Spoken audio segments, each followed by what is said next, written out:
성경책 안에는 기적 사건들로 가득 차 있습니다. 모세를 따라서 이스라엘 백성들이 홍해를 건넌 것부터 해서 구름기둥과 불기둥 건넌 것, 만나와 메추라기, 반석에서 물이 나는 것, 여리고성이 무너진 것, 삼손이 당당히 턱뼈 하나로 블레셋 군사들을 물리친 것, 엘리야와 엘리사를 통해서 일어났던 기적, 또 다니엘의 세 친구가 사자굴과 풀무불 안에서도 살아났던 기적, 또 예수님 때문에 수많은 병자들이 일어난 것, 안진뱅이가 일어서고 눈먼 자와 귀먹은 자들이 보고 듣게 되고, 또 오병이어 5,000명을 먹이시고 죽었던 나사로가 살아나고, 이런 놀라운 일들이 성경 안에는 가득 차 있습니다. 여러분의 삶에도 이 성경에 기록된 기적들이 실제로 여러분의 삶에 이루어지시기를 예수님의 이름으로 축원합니다. 먼 훗날이 아니라 언젠가는이 아니라 오늘 이 순간에도 그 하나님의 말씀 속에 담겨진 그 기적의 사건들이 일어날 줄로 저는 확신합니다. 그래서 C.S. 루이스라고 하는 영국의 신학자가 기적이라고 하는 책에서 이렇게 말한 적이 있습니다. 기적은 결코 원인이 없는 사건도 아니고 결과가 없는 사건도 아닙니다. 기적의 원인은 하나님의 활동입니다. 이런 얘기를 해요. 다시 말해서 기적이 오늘 우리 삶에 이루어진다, 이 얘기는 뭐냐면 하나님의 활동이, 하나님의 개입하시는 손길이 우리 삶에 개입해 들어오신다는 거예요. 이게 얼마나 멋진 삶입니까? 그리스도인들의 삶이란 그냥 이렇게 풀죽고 그냥 고통스럽고 그냥 힘들기만 한 삶이 아닙니다. 하나님의 그 역사하시는 손길들을 날마다 느끼고 경험하고 믿고 받아들이는 그런 다이나믹한 삶이 바로 그리스도인들의 삶인 겁니다. 그런데 저는 오늘 이 성경에 기록되어 있는 그 기적들 가운데서도 어쩌면 홍해가 갈라진다거나 또는 오병이어로 5,000명을 먹이셨다고 하는 그 기적 사건 이상으로 반드시 우리 삶에 이루어져야 할 기적, 우리가 반드시 사모하고 우리가 반드시 얻어내야 할 하나님의 그 개입하심의 손길, 그 기적을 여러분께 말씀을 드리려고 합니다. 그것이 바로 말씀의 기적입니다. 오늘 먼저 오늘 본문의 배경부터 말씀을 드려야 할 것 같아요. 오늘 디모데후서의 말씀인데, 디모데후서 4장 6절에서 8절에는 이런 말씀이 있습니다. 나는 이미 부어드리는 제물로, 옛날 말로는 관제라는 것이 되죠. 관제의 제물로, 관제로 피를 흘릴 때가 되었고 세상을 떠날 때가 되었습니다. 나는 선한 싸움을 다 싸우고 달려갈 길을 마치고 믿음을 지켰습니다. 이제는 나를 위하여 의의 면류관이 마련되어 있으므로 의로운 재판장이신 주님께서 그날에 그것을 나에게 주실 것이며 나에게만이 아니라 주님께서 나타나시기를 사모하는 모든 사람에게도 주실 것입니다. 이 편지를 지금 쓰고 있는 사람이 누구죠? 바울입니다. 누구에게 쓰고 있는 것일까요? 믿음의 아들인 디모데에게 쓰고 있습니다. 지금 바울은 이미 오늘 디모데후서 4장 6절에서 8절에 있는 말씀처럼 자기는 피 흘릴 때가 다 되었다, 세상을 떠날 때가 되었다, 나는 선한 싸움을 이제 다 싸웠다 할 그때에 지금 믿음의 아들인 디모데에게 편지를 쓰고 있어요. 사도 바울은 여러 번 전도 여행을 했는데요, 성경을 연구하는 학자들은 그 총 4번 정도가 된다고 생각합니다. 그런 이 3번째 전도 여행 때 이미 한번 감옥에 갇힌 적이 있습니다. 그 전에도 감옥에 갇힌 적이 있었죠. 그런데 지금 이제 마지막 전도 여행을 하던 중에 그 로마의 네로 황제의 핍박 중에 감옥에 갇히게 됐습니다. 처음에 감옥에 갇혔을 때는 그래도 쌩쌩했어요. 그래도 좀 사역을 한참 하던 중이라 나이도 적당하고 이제 근육도 아직 남아있고 그럴 때였습니다. 그런데 지금 디모데후서를 쓰는 디모데후서를 쓰고 있는 사도 바울은 이미 몸이 많이 쇠약해 있습니다. 그리고 아마 지하 감옥 안에서 다른 죄수들처럼 쇠사슬에 매여 있었던 것 같습니다. 아마 그가 있었던 방은 독방이었던 것 같죠. 그리고 날씨도 추운 겨울이었습니다. 이제 머지않아 자기 인생을 마감할 때가 다 되었다는 것을 본능적으로 알게 됐습니다. 그런 바울이 이제 믿음의 아들이라고 여기고 전도여행을 통해서 만났던 아들 디모데에게 편지를 씁니다. 그리고 그 믿음의 아들 디모데에게 이렇게 말하는 거죠. 디모데씨, 나의 모든 고통의 시간들을 당신 함께 하였기에 잘 알고 있지 않습니까? 하나님께서는 이 모든 고난과 박해 속에서도 나를 구해 주셨습니다. 그런데 저는 이제 느낍니다. 나의 살 날이 멀지 않았습니다. 그리고 이제 마지막 당부 몇 가지를 당신에게 전해주겠습니다 하면서 바울은 자신이 갖고 있었던 교회를 향한 근심과 걱정들, 여전히 자기의 삶이 선한 길을 다 달려갔다고 함에도 불구하고 여전히 마음속에 남아있는 교회를 향한 걱정들을 털어놓기 시작합니다. 그리고 목회자인 디모데에게 이렇게 목회해야 한다고, 이렇게 교회를 인도해야 한다고 알려주고 있습니다. 그리고 조만간에 머지않아, 지금 이 박해도 있지만 조만간에 멀지않아 이 박해가 끝나면 사람들이 이 세상이 다 이제 선해질 것이라고, 박해가 끝나면 다 좋아질 것이라고 생각할지 모르지만 여전히 악한 사람들은 악한 일을 계속할 것입니다. 교회를 박해하는 사람들은 교회를 박해할 것입니다. 사람들은 서로 속고 속이게 될 것입니다. 그런 상황 속에서 당신 어떻게 신앙생활을 하여야 하겠습니까? 그리고 그 경건하게 살아가려는 사람은 이 세상에서 여전히 고난을 받게 될 것입니다. 어쩌면 바울뿐만이 아니라 이 편지를 읽고 있는 디모데도, 그리고 그 디모데가 목회하고 있는 그 교회도 안팎으로 여러 가지 박해의 현장 속에 있었던 것 같습니다. 이때 바울은 디모데에게 박해가 찾아오면 도망치십시오, 이때는 이렇게 하고 저때는 저렇게 하십시오, 이런 식의 요령을 가르쳐주지 않고 말씀을 붙잡으십시오. 진리의 말씀을 더욱 붙잡으십시오. 그러면 그 말씀 속에 기적이 일어날 것입니다. 새로운 세상이 열릴 것입니다. 새로운 삶이 반드시 열릴 것입니다 라고 말하는 거예요. 사랑하는 여러분, 오늘 여러분의 삶 속에 고난의 순간을 맞이한 분들이 있을 수 있습니다. 오늘 이 바울의 권고를 깊이 새기시기를 바랍니다. 믿음의 성장을 경험하지 못해서 또 답답한 마음을 갖고 있는 분들, 그동안 예수 그리스도를 기억하지 못하고 살았다는 것에 대해서 아쉬움이 있는 분들, 또는 2015년에 정말 신앙생활 잘해봐야겠다라고 다짐하고 있는 여러분, 오늘 이 바울의 권면은 저의 권면이기도 하지만 여러분들이 반드시 기억하고 이뤄내야 할 권면입니다. 여러분의 삶에 말씀의 기적이 일어나기를 소망합니다. 그 말씀의 기적, 그 중에 첫 번째 기적은 어떤 기적이냐면 하나님의 말씀이 일으켜내는 기적, 그것은 뭐냐면 하나님의 말씀이 우리에게 구원을 주신다는 기적입니다. 오늘 우리가 말씀으로 거듭나고 예수 그리스도와 함께 살 수 있게 된 것, 이 구원을 얻게 된 것, 이것이 바로 말씀이 우리에게 베푸시는 기적이라는 거예요. 다 같이 디모데후서 3장 15절 말씀 함께 읽어보겠습니다. 시작. 그대는 어려서부터 성경을 알고 있습니다. 성경은 그리스도 예수를 믿는 믿음으로 말미암아 그대에게 구원을 이루는 지혜를 줄 수 있습니다. 여러분, 지금 이 말을 하고 있는 사람이 누구죠? 바울입니다. 바울은 앞에서 자신이 수많은 고난 속에서도 하나님이 개입하셔서 자신이 지금까지 하나님께서 구원해내셨고 지금까지 살아있다는 것에 대해서 언급했어요.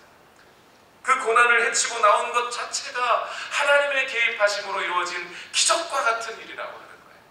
그런데 지금 저는 오늘 이 말씀 속에서 그보다 어쩌면 더 큰 기적 한 가지를 발견하게 됩니다. 이렇게 하나님의 구원을 고백하고 있는 사람, 하나님의 말씀이 구원을 주실 것이라고 말하고 있는 이 사람이 바로 바울이라는 얘기예요. 바울이 원래 누구였습니까? 예수님을 믿는 사람들을 쫓아가서 죽이던 사람이었어요.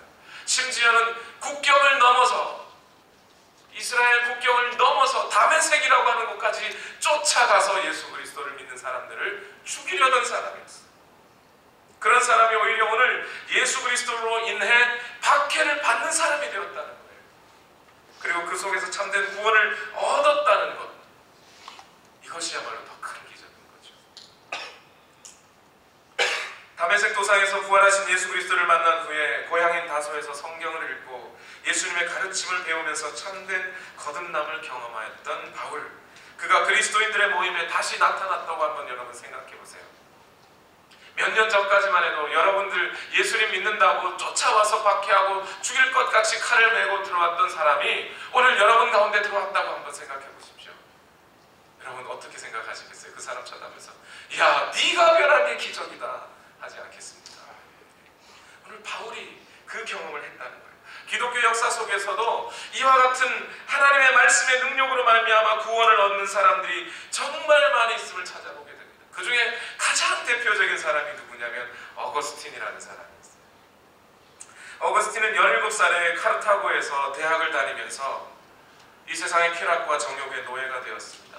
급기야 진리를 추구한다고 하는 그 진리 추구에 잘못된 진리를 추구하다 보니까 일종의 혼합 종교인 마니교에 빠져들게 되어서 20대를 다 보내버립니다. 이러한 그의 모습을 보고 어머니인 모니카가 20년 가까이 수많은 세월을 눈물의 기도를 하나님께 올렸다는 거 여러분 이미 알고 계시죠? 그러던 그 어거스틴이 30살이 되던 해에 예수 그리스도 안에서 뜨거운 회개의 눈물을 흘리게 됩니다. 그리고 자기가 참회하는 장면에 대해서 어거스틴은 참회록에다가 이렇게 기록하죠. 친구와 함께 이야기하던 중에 갑자기 이런 이야기 있어. 아이들이 부르는 노래를 듣습니다. 집어들고 읽어라. 집어들고 읽어라. 다른 번역에는 펴서 읽어라. 펴서 읽어라. 뭐 이렇게 돼 있다고 해요. 어린 아이들이 부르는 노래소리를 그렇게 들었다는 거예요. 참회록에는 이렇게 기록되어 있습니다. 그 순간 나의 얼굴은 변했고 나는 그 노래가 어린아이들이 흔히 부르는 노래인가를 조심스럽게 생각해 보았습니다. 그러나 그 노래는 전에 내가 결코 들어본 적이 없는 노래였습니다. 그래서 나는 급히 친구가 앉아있던 장소로 돌아가 거기에 있던 사도 바울의 서신을 들고 제일 먼저 내 눈길이 닿는 곳을 읽기 시작했습니다. 이 친구의 이름이 알리피우스라는 친구였대요. 그리고 이 알리피우스라는 친구는 아마 지금의 우리가 갖고 있는 성경책 66권을 다 갖고 있었던 건 아닌 것 같아요. 아마 로마서 쪽복음이라고 그러나요? 그렇게 한 권만을 사본을 갖고 있었던 것 같습니다. 그리고 어거스틴이 펴서 읽었던 부분은 로마서 13장 11절에서 14절 현재 13장 11절 14절의 말씀이었던 것 같아요. 거기엔 이렇게 기록되어 있습니다. 로마서 13장 11절 14절 말씀에 여러분은 지금이 어느 때인지 압니다. 잠에서 깨어나야 할 때가 벌써 되었습니다. 지금은 우리의 구원이 우리가 처음 믿을 때보다 더 가까워졌습니다. 밤이 깊고 낮이 가까이 왔습니다. 그러므로 우리는 어둠의 행실을 벗어버리고 빛의 갑옷을 입읍시다. 낮에 행동하듯이 단정하게 행합시다. 호사한 연회와 술취함, 음행과 방탕, 싸움과 시기에 빠지지 맙시다. 주 예수 그리스도로 옷을 입으십시오. 정욕을 채우려고 육신의 일을 꾀하지 마십시오. 라고 사도 바울이 적어놓은 그 구절을 읽기 시작한 거예요. 그리고 그 말씀을 읽고 수많은 쾌락과 정욕의 노예가 되었던 어거스틴은 잘못된 진리 축으로 마니교에 빠져있던 어거스틴은 이제 믿음의 큰 변화를 얻기 시작합니다. 예수 그리스도를 만나기 시작합니다. 구원의 삶이 그 삶에 이루어지기 시작합니다. 수십 년간 흘렸던 모니카의 눈물은 어거스틴이 변화를 받는 그 구원의 기적으로 응답을 받게 됐습니다. 여러분, 앞에서 말씀드렸던 C.S. 루이스라고 하는 분이 기적이라는 책에서 이렇게 말합니다. 기독교는 기적 사건들이 그 신앙의 전체적인 구조와 긴밀히 연결되어 있습니다. 힌두교라면 거기서 기적의 부분을 제거하더라도 본질적인 요소는 전혀 손상을 받지 않을 수 있습니다. 이슬람교도 그럴 수 있습니다. 그러나 기독교는 그렇게 할 수 없습니다. 왜냐하면 기독교는 하나의 거대한 기적 이야기와 다름없기 때문입니다. 이렇게 말해요. 성경 속에 들어가 있는 기적 사건들, 모세가 홍해를 가른 것, 이것뿐만이 아니라 하나님이 천지를 창조하셨고 그 아들 예수 그리스도가 육신을 입고 이 땅에 오셨고 우리를 위하여 십자가에 죽어주셨고 죽은 지 3일 만에 부활하셨고 승천하시고 이제 성령께서 우리 가운데 임하셔서 우리 가운데 성령의 능력을 임하여 주시고 그 구원의 사건을 우리에게 날마다 전하여 주시고 이제 머지않아 예수 그리스도께서 올라가셨던 그 모습 그대로 이 땅에 다시 오셔서 이 땅을 심판하시고 그 믿는 자들이 죽었던 자들조차도 무덤에서 일어나는 일들이 일어날 것이라고 성경은 기록하고 있습니다. 이 모든 것이 기독교 믿음의 핵심이고 그것이 바로 오늘 여러분의 삶에 이루어진다는 것 또한 기적적인 사건이에요. 그 사건들이 오늘 이 위대한 기적적인 사건들이 오늘 우리 삶에 이루어진다고 믿는 것, 그리고 오늘 예수 그리스도와 구원의 사건을 통해 만나게 되었다는 것, 이것 역시 기적입니다. 여러분, 오늘 만약 여러분들이 거듭나셨다면, 구원을 받으셨다면 그것은 이미 여러분의 삶에 기적적인 사건이 일어난 거죠.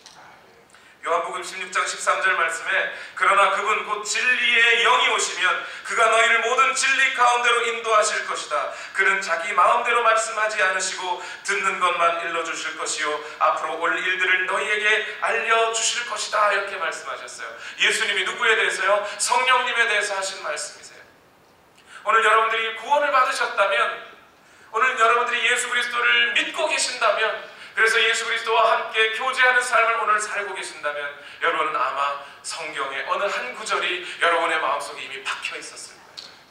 그것이 전도자의 전도에 의해서든 설교자의 설교에 의하여서든 아니면 전도 소책자에 적혀있는 조그만 성경 구절 하나였든 그 성경 구절 하나가 여러분의 심령에 박혀있고 그 말씀이 믿어지게 하시는 분이 바로 성령님이셨다는 거예요.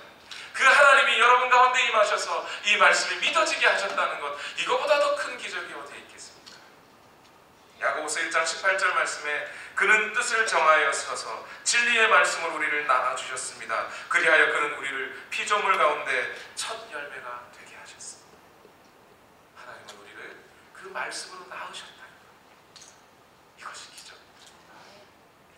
두 번째 우리가 삼아야 할 말씀의 기적, 그것은 어떤 것이냐면 하나님의 말씀이 우리를 성숙하게 해준다는 것. 영적인 성숙, 영적으로 우리가 성숙할 수 있다는 것, 이것이 말씀이 우리에게 주시는 놀라운 기적입니다.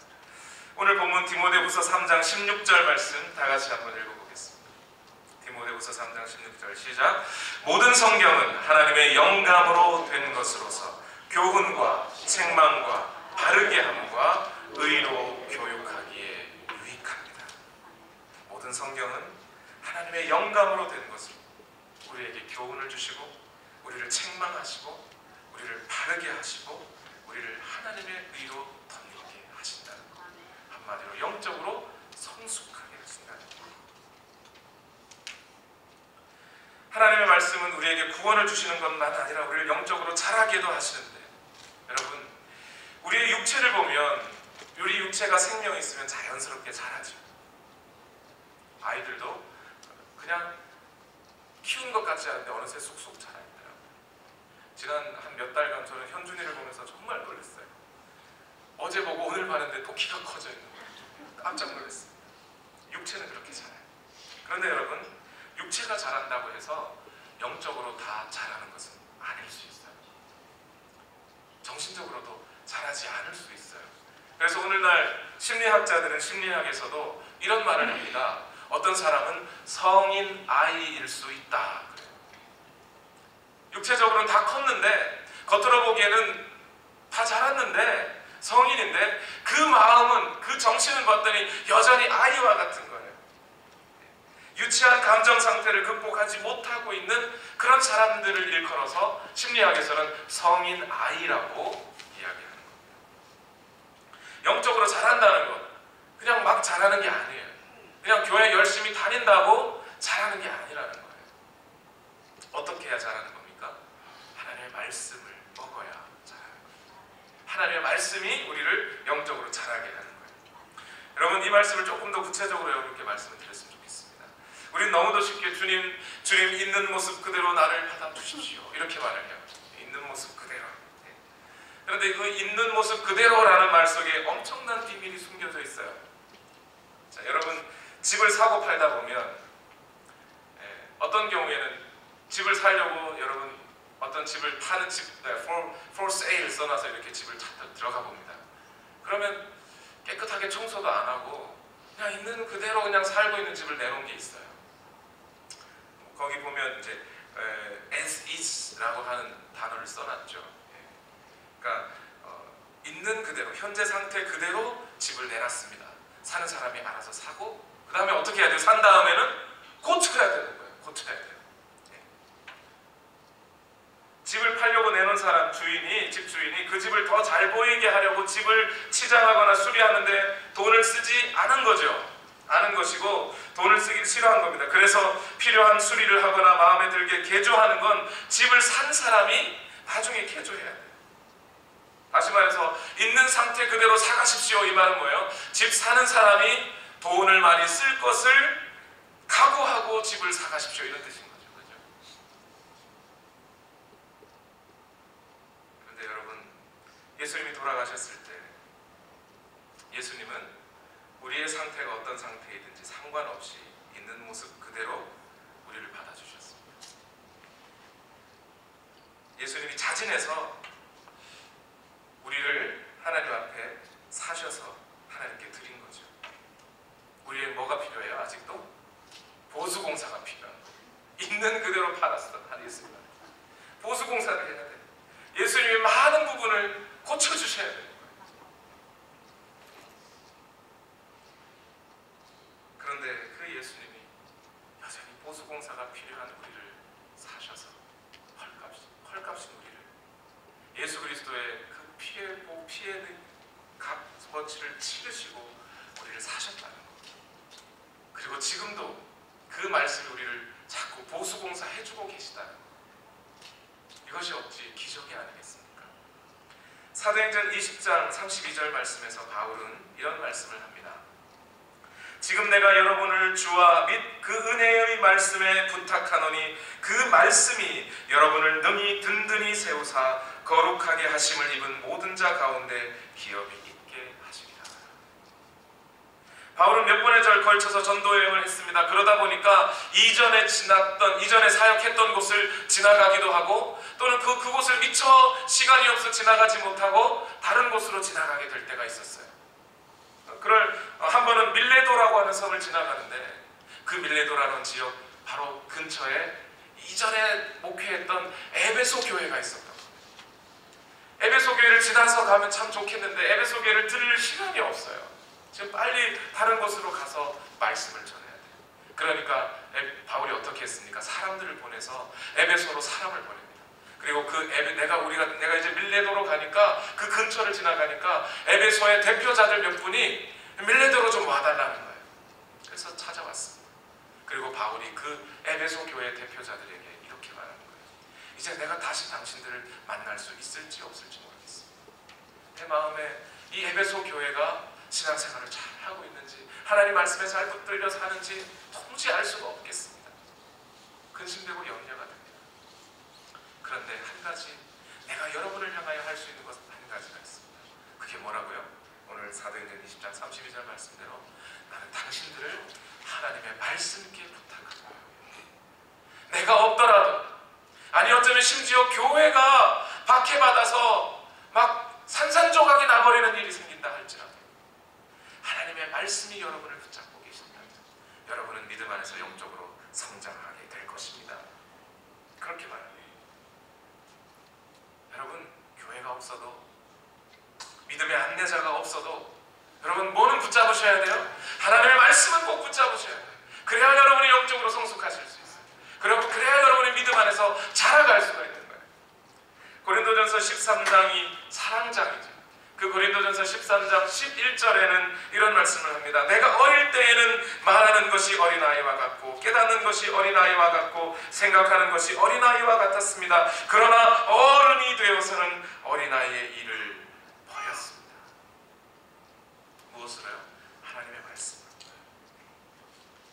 버리는 거 어렵습니다. 나의 자아를 죽이는 거 어렵습니다. 힘듭니다. 우리 교회 성도님들이 지난 한 해 동안 저한테 늘 했던 말씀이 목사님 자아를 버리는 게 어렵습니다. 어린아이의 일을 버리는 게 어렵습니다. 그러나 하나님의 말씀의 은혜 안에 깊이 들어가면 버릴 수 있게 되는 겁니다. 그때부터 잘할 수 있어요. 영적인 성숙도 하나님의 말씀 안에 깊이 들어갈 때 가능하게 되는 겁니다. 여러분 주변에서 보면 적지 않게 연륜이 있고 신앙의 경험이 많고 직분도 있고 스스로 신앙생활을 잘 한다고 하지만 정작 예배에 출석하는 거 말고는 안 믿는 사람들과 전혀 다를 바 없는 삶을 사는 사람들도 있습니다. 왜 그런가요? 그 이유를 진단하는 건 어렵지 않습니다. 첫 번째는 거듭나지 않은 것, 두 번째는 거듭나긴 했어도 말씀에 따라 성숙하지 못했기 때문입니다. 여러분, 오늘 여러분이 영적으로 성숙하시기를 원한다면 다른 길이 없습니다. 말씀을 가까이 하시고 그 말씀이, 이 말씀이 오늘 내 삶에 어떻게 적용될 수 있을까? 나 자신을 냉철하게 돌아보고 이 말씀 속에서 교훈을 얻고 이 말씀 속에서 책망을 받고 이 말씀 속에서 의로 교육받고 이 말씀 속에서 나의 잘못을 바로잡고 나의 어린 시절의 모습들, 나의 영적으로 어렸던 때의 일들을 버리시는 것. 이 말씀이 그렇게 하게 해주신다는 거예요. 하나님의 말씀이 그렇게 하신다는 거예요. 하나님의 말씀 붙잡고 있으면 된다는 거예요.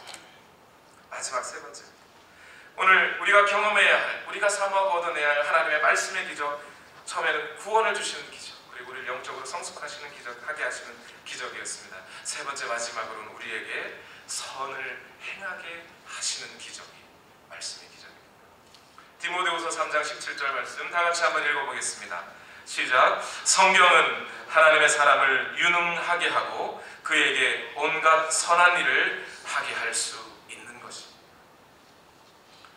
선한 일을 하게 할 수 있게 만들어주는 게, 그래서 믿는 사람들로 하여금 선한 일을 하게 할 능력을 갖추게 해주는 게 성경이라는 거예요. 오늘 선한 일을 한다는 게 왜 이게 기적입니까? 내가 선행할 수 있지 않습니까? 나도 착한 일 많이 했는데 그게 무슨 기적입니까? 성경은 이렇게 말합니다. 원래 사람들에게는 선을 행할 능력이 없다. 아담과 하와가 하나님과 교제하며 잘 살다가 선악과를 먹은 후 에덴 동산에 쫓겨나서 하나님과의 관계가 단절됐습니다. 그리고 그 아담과 하와가 후손을 낳았어요. 창세기 5장에는 아담과 하와가 낳은 후손의 이름과 그 나이들이 쭉 기록되어 있죠. 우리는 성경을 읽으면서 무두셀라 나이 몇 살? 이것만 알고 있습니다. 969세. 근데 그 성경 속에 그 나이와 이름들이 쭉 기록되어 있어요. 근데 왜 기록해 놨을까요? 왜 성경은 그 사람들의 이름과 나이를 굳이 거기다 기록해 놨을까요? 바로 창세기 5장이 지나서 창세기 6장에는 이렇게 말씀하고 있습니다. 주님께서는 사람의 죄악이 세상에 가득 차고 마음에 생각하는 모든 계획이 언제나 악한 것뿐임을 보시고서 땅 위에 사람 지으셨음을 후회하시며 마음 아파하셨다. 그들 역시 창세기 5장에 기록된 그 수많은 사람들 역시 아담과 하와의 후손인데 그들의 마음의 모든 계획이나 생각이 항상 악하더라는 것을 하나님이 발견하셨다는 거예요. 모든 사람들은 그 근본부터 하나님과는 다른 생각, 하나님의 말씀과는 멀어진 생각과 그런 계획들을 하고 있다는 거예요. 우리도 그들과 다를 바 없다는 겁니다. 우리도 그냥 혼자 내버려 두면 우리의 마음속에 있는 생각과 계획들은 항상 내가 선한 것을 한다고 하지만 결국 쭉 따라가 보면 악해져 있는 것을 발견합니다. 그런데 어떤 사람들은 그런 악한 생각과 계획 속에서 선을 행할 수 있어요? 하나님의 말씀을 붙잡고 있는 사람들은, 그래서 그 하나님의 말씀을 따라 사는 사람들은 선을 행할 수 있다는 거예요. 그러니 이것이 놀라운 기적 아닙니까? 이 세상의 수많은 60억, 70억 인구 중에서 어떤 사람들은 항상 악한 생각, 항상 악한 계획을 하지 않고 하나님의 말씀에 따라 선한 계획과 선한 생각을 할 수 있다는 것. 60억 분의 1 기적 아니에요, 이것이 얼마나 놀라운 기적이었던지 예레미야 선지자는 이렇게 말해요. 너무 멋있는 표현 한 가지를 우리에게 전해줍니다. 예레미야 13장 23절에 이렇게 말해요. 에티오피아 사람이 자기의 피부 색깔을 바꿀 수 있느냐? 표범이 자기의 반점들을 다르게 바꿀 수 있느냐? 만약 그렇게 할 수만 있다면 죄악에 익숙해진 너희도 선을 행할 수가 있을 것이다. 죄악에 익숙해진 이 인간이 하나님의 말씀에 의하여 선을 행할 수 있다면 그것은 이집트 사람이 자기 피부를 바꾸는 것과 같다는 거예요. 표범이 자기 몸에 박혀있는 그 반점들을 다르게 바꾸는 것 같은 그런 놀라운 기적이 오늘 우리가 선을 행하는 기적이라는 겁니다. 길지 않은 인생이지만 제가 인생을 살아봤더니 사람 참 변하지 않더군요. 어릴 적에 만났던 그 사람 여전히 비슷한 모습이고요.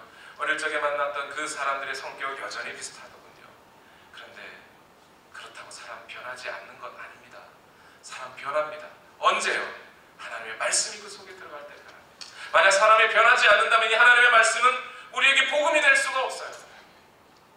그런 하나님의 말씀은 사람을 바꾸는 역할을 합니다. 그래서 오늘 여러분이 하나님의 말씀을 읽고 여러분이 계속 선을 행하시고 점점 의로워지시고 여러분의 그 구원의 완성을 이루어져 갈 때 오늘 우리 교회는 어떤 교회처럼 바뀔까요? 데살로니가 교회처럼 바뀔 거예요. 데살로니가 교회에 어떤 기적들이 일어났습니까? 사도 바울이 단 3주만 설교했는데 그 3주만 설교했던 데살로니가 교회에 그 성도들의 믿음과 소망과 사랑이 온 아시아에 전해졌고 그 소문이 다 퍼져서 그 모든 사람들이 모든 믿는 그리스도인들이 데살로니가 교회 성도들을 보고 믿음의 본을 삼았다는 거예요. 한 3주의 설교만. 데살로니가전서 2장 13절 말씀이 이렇게 말합니다.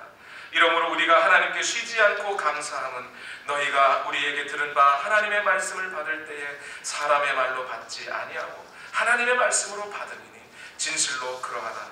이 말씀이 또한 너희 믿는 자 속에서 역사한다. 저는 오늘 이 기적이, 이 말씀의 기적이 오늘 우리 교회에도 동일하게 일어날 것을 믿습니다.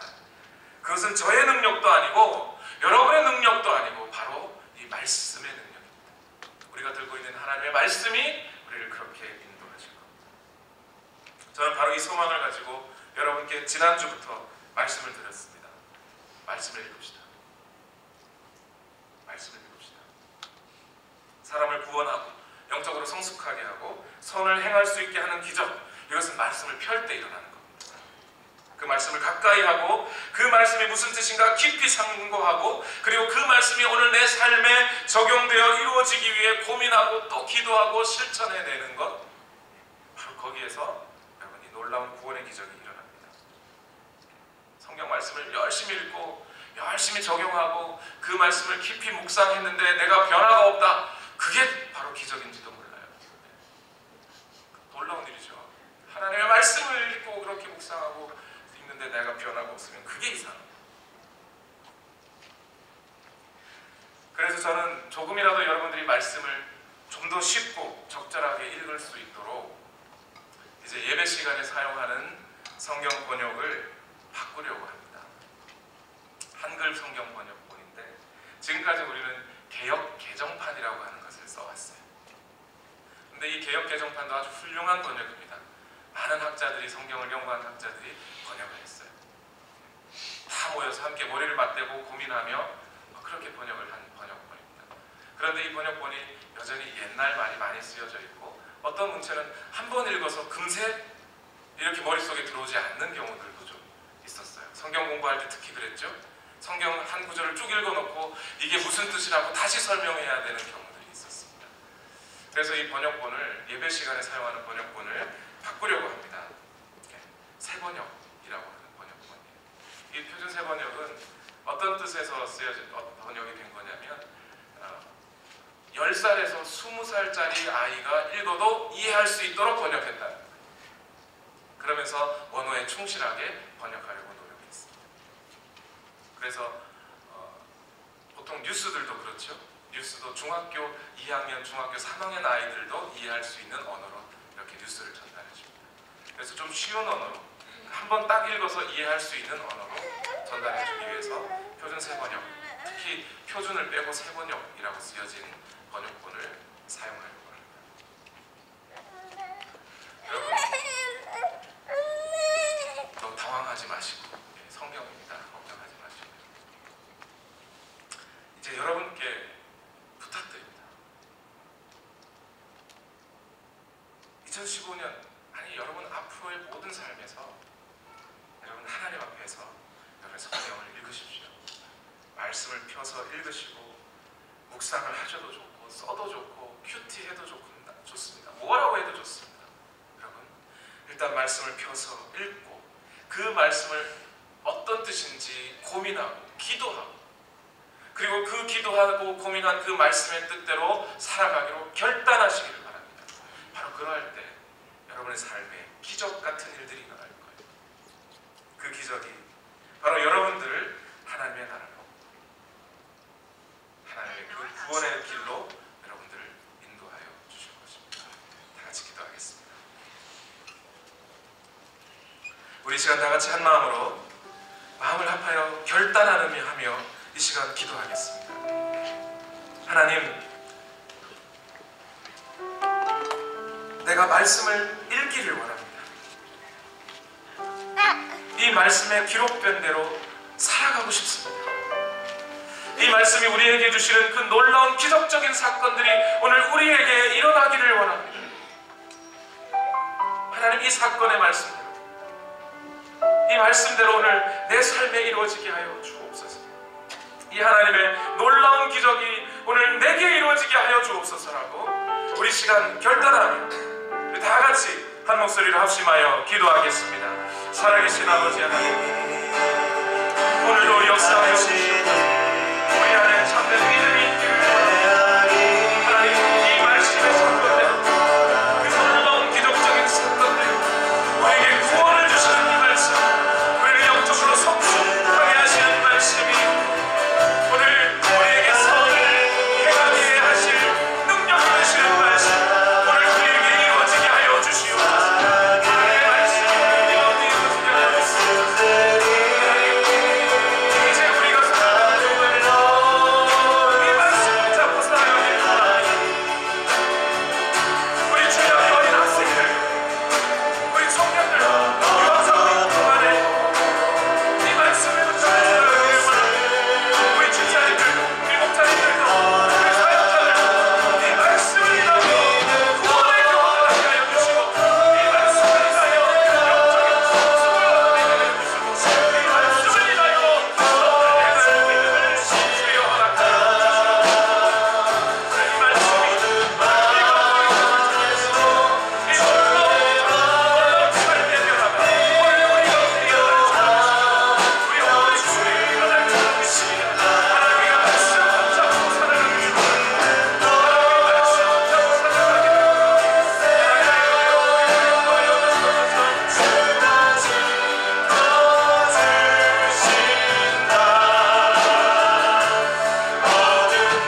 목숨 건 사람들이라는 뜻입니다.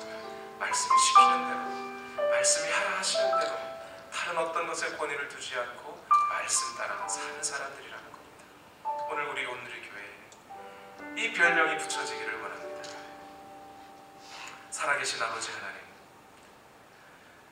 오늘도 하나님, 우리가 이 아침에 결단합니다. 내 말씀의 사람 되겠노라. 말씀을 읽고 그 하나님의 말씀이 인도하시는 방향을 따라 그 빛을 따라 나아가리라 다짐합니다. 하나님, 오늘 우리 성도들의 이 결단이 후퇴하거나 퇴보하지 않게 하시고 퇴색되지 않게 하시고 성령께서 날마다 그 마음을 감동하시고 말씀 속에서 꿀같이 단맛을 느끼게 하시며 또한 그 말씀 속에서 나를 책망하시는 말씀으로 나를 바르게 하시는 의의 말씀을 발견하게 하셔서 더욱 그 말씀 속에 살아가는 우리 모두가 되게 하여 주옵소서. 이제는 우리 구주 예수 그리스도의 무한하신 은혜와 하나님 아버지의 만극하신 사랑과 성령님의 교통하심이 하나님의 말씀의 사람 되어 살아가기를 원하는 우리 모든 성도들의 머리 위에, 가정과 직장과 학업과 일터 위에 지금부터 영원토록 함께하옵시기를 예수님의 이름으로 간절히 축원하옵나이다. 아멘.